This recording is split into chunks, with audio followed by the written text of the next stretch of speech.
new documentary on voting is taking a closer look at North Carolina and how its role as a key swing state is expected to decide the 2024 presidential election.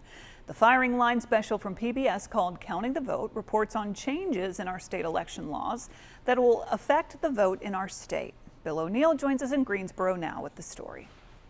This documentary examines voting systems as well as voter confidence in light of the recent questions about the integrity of our elections. North Carolina takes center stage in this report.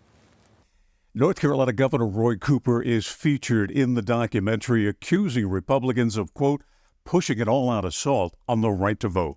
This attack has nothing to do with election security and everything to do with keeping and gaining power.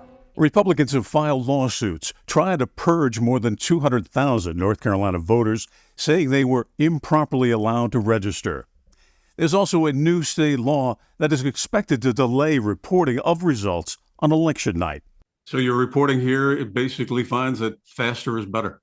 The sooner you can get out the election results with a high degree of confidence in the outcome, the better it is. The PBS documentary notes that North Carolina will no longer allow local election boards to tabulate early voting results before the polls close on Election Day.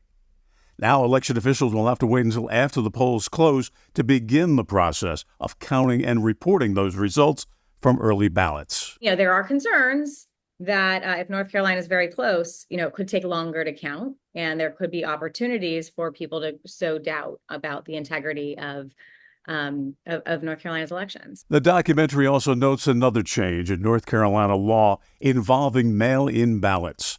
The state no longer has a 3-day grace period for voters who use absentee ballots.